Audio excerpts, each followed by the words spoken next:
Muy buenas tardes a todos. Una tarde que inicia pues después de una larga mañana. ¿Por qué son importantes los aniversarios?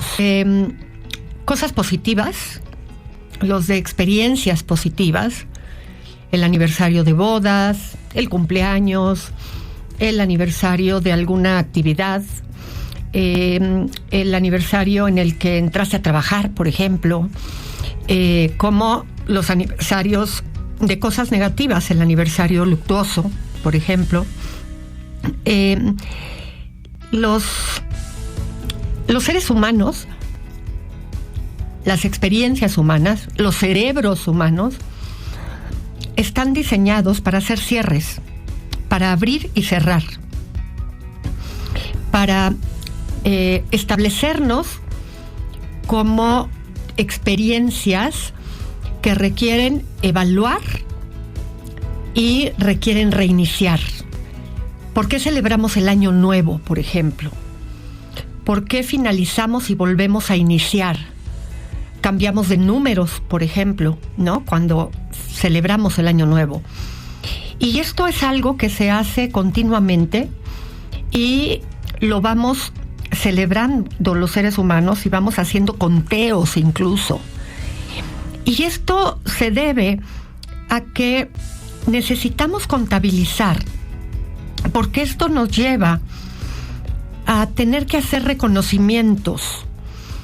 Y el hecho de que nuestro cerebro abra y cierre le permite poder ir evaluando qué va pasando con nosotros y cómo podemos ir de alguna manera ir evaluando qué va pasando con lo que hacemos, con lo que vivimos, porque necesitamos, y eso lo voy a platicar un poquito más adelante también, el reconocimiento, el ir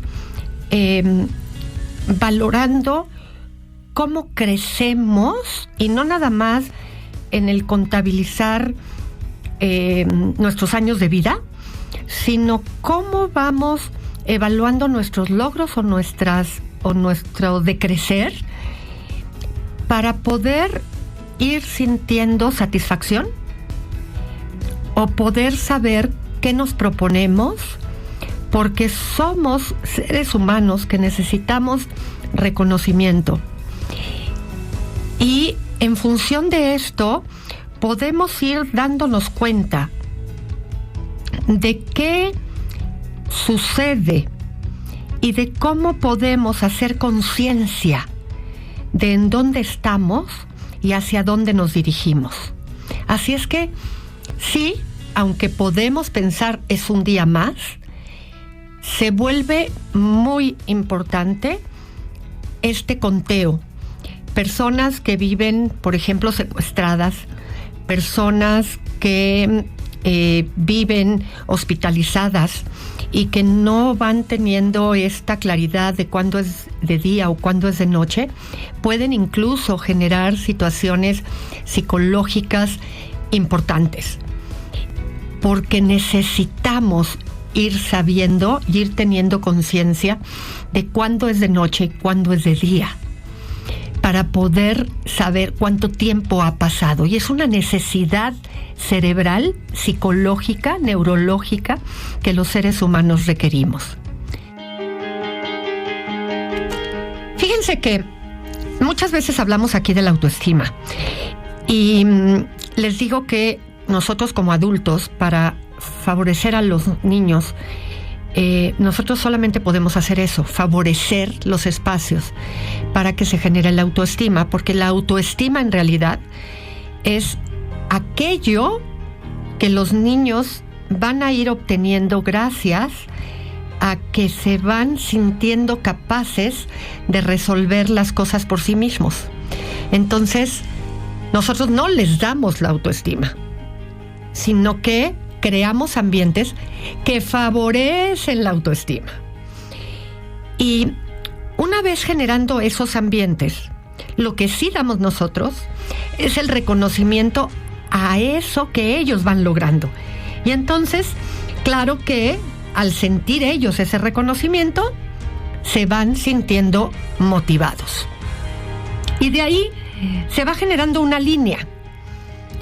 Ellos lo van haciendo, nosotros se los reconocemos, ante el reconocimiento ellos se viven motivados y eso va generando una cadenita. ¿Qué pasa? La satisfacción se deriva de que una vez que se van sintiendo motivados y lo van haciendo cada vez mejor, van a recibir algún tipo de remuneración. Ustedes me dirían, bueno, pero pues es que no les pagamos. Tú nos has dicho muchas veces que no hay que pagarles por lo que hacen. Sí, pero hay muchos tipos de remuneración. Hay el dinero, evidentemente, por el cual cuando ya somos adultos y hacemos una actividad remunerada, pues de eso vivimos, ¿no? Y somos productivos. Pero cuando los felicitamos, cuando alguien te encuentra en la calle después de no haberte visto en muchas ocasiones y te dicen me da muchísimo gusto verte, no sabes qué padres recuerdos tengo de ti, o te invitan a desayunar el día de tu cumpleaños, o se toman la molestia de hacerte una llamada, bueno, un mensaje de WhatsApp ahora, ¿no? O de una felicitación en Facebook, en algunas de las redes sociales que se pueden utilizar. En fin, hay algo que se te da, que es algún tipo de remuneración por todo eso que fuiste dejando en la vida de alguien a lo largo del tiempo.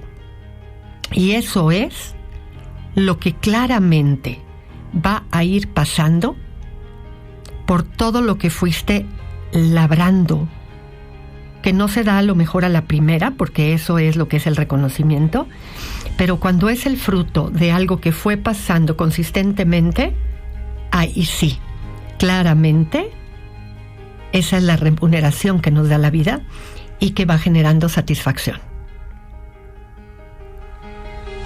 ¿Cómo has recibido tú eso de regreso?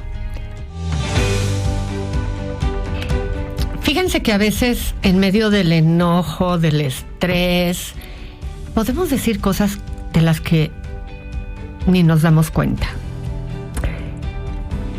Es que siempre haces todo mal, es que nunca te fijas. Y la realidad es que esas frases constantes acaban siendo devastadoras, generalizamos errores y hacen que nuestros hijos se sientan incapaces. Y ya se imaginarán en dónde acaba la motivación, ¿verdad? De la que hablábamos hace ratito. Y en lugar de corregir, porque es evidente que si estamos en la vida de los niños para corregir, es porque justo están en un proceso de aprendizaje. Y muchas veces les he comentado aquí que los niños aprenden por repetición.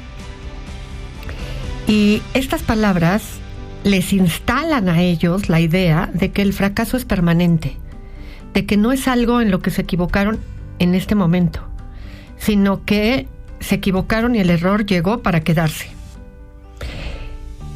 Y la realidad es que necesitamos tener un enfoque que resalte soluciones y aprendizaje que los ayude a saber cómo se hace diferente eso. Porque la crítica paraliza. Y la realidad es que tenemos que decirle, a ver, no se hace así.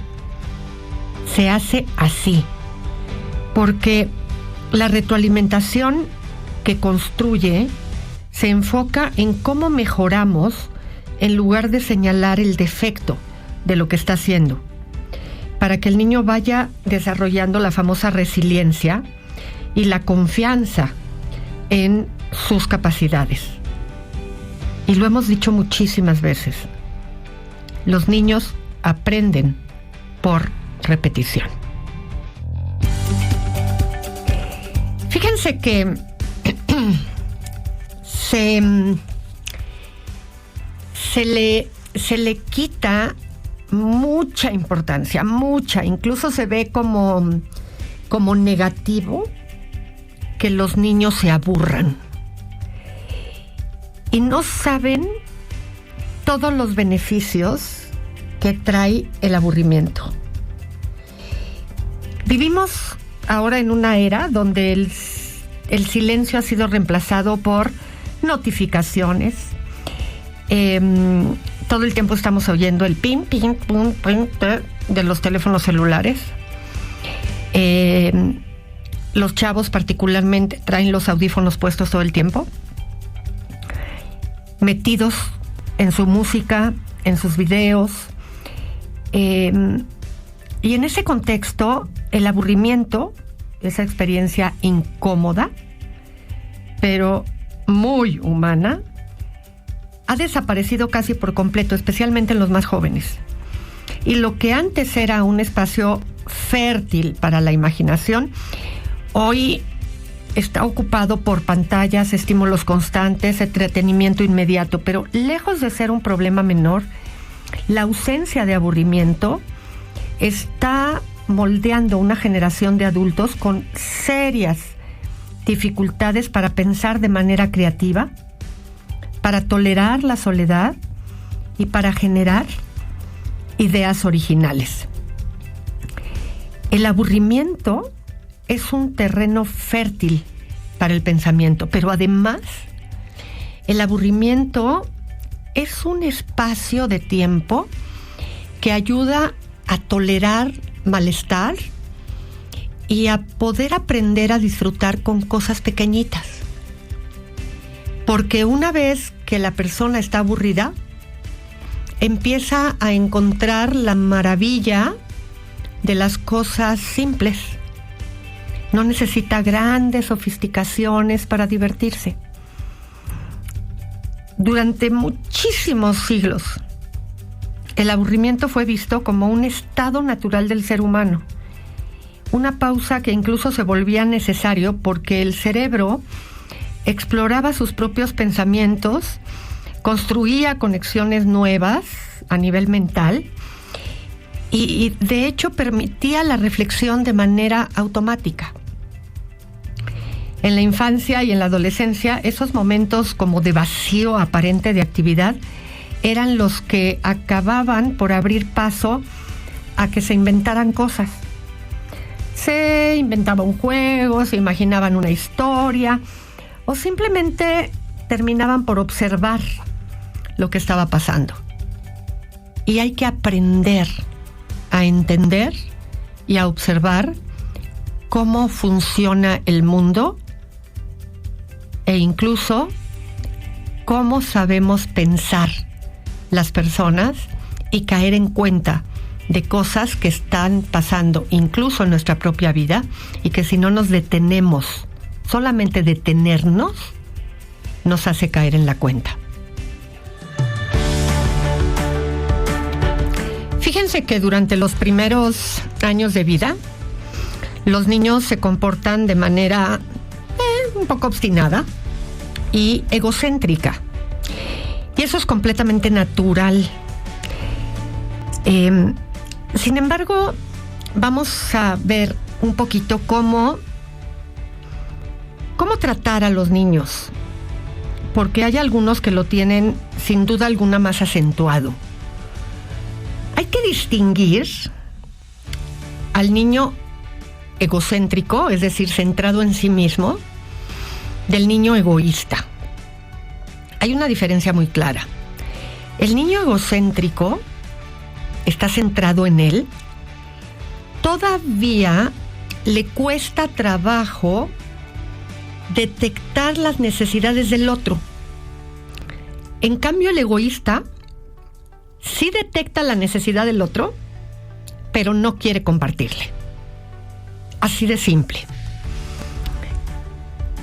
En un ejemplo muy básico, el egocéntrico saca sus dulces y se los está comiendo enfrente del otro con absoluto descaro. El egoísta no quiere sacar el dulce porque no quiere compartirlo. ¿Ok? Sabe que el niño que está ahí va a querer un dulce y entonces se lo va a comer a escondidas. Los niños pequeños lo son, pero son egocéntricos. De hecho, se ven a sí mismos como el centro del mundo y es normal para el desarrollo. Pero como papás, en lugar de tratar de cambiar esa mentalidad, debemos asegurarnos de que nuestros hijos se den cuenta que no deben de tener esa actitud. Nosotros somos quienes le vamos a estar señalando al niño que ahí está el otro, que el otro también quiere un dulce. Y para hacerlo, lo tenemos que hacer con paciencia, siendo comprensivos, pero también decididos. Entonces, muchos padres se preguntan, ¿por qué los niños menores de 3 años son tan egoístas? Bueno, ya sabemos que no es que sean egoístas. Estos niños van a decir no a todo. Y de hecho, no escuchan lo que les dices. Y ese comportamiento es especialmente preocupante si tu hijo solía ser un niño que sí oía, pero ahora ya se hace el que no te oye. Y es importante entender que este comportamiento es un proceso de desarrollo normal a medida de lo que va creciendo. Este comportamiento egocéntrico y obstinado aparece a medida de que el niño crece y es posible que incluso tu hijo no hable bien, pero a medida que aprende algunas palabras, comienza a mostrar esta actitud. Y cada cosa que le digas te va a decir, no. Y cuando los niños aprenden a reconocer esta palabra y a decirle, vas a ver cómo afecta su comportamiento. Porque se van a sentir mejor de decir que no, y hasta lo van a decir con un poco de cinismo y con un poco de gusto, porque sienten que eso les da control. Vamos a seguir hablando de este tema en siguientes programas, porque es algo que desquicia mucho a los papás de niños pequeños, los pone mal, pero sobre todo les preocupa. Bien, pues espero que tengan un extraordinario fin de semana, que la pasen muy bien. Yo soy Chayo Busquets, esto fue Chayo Contigo. Audiocentro.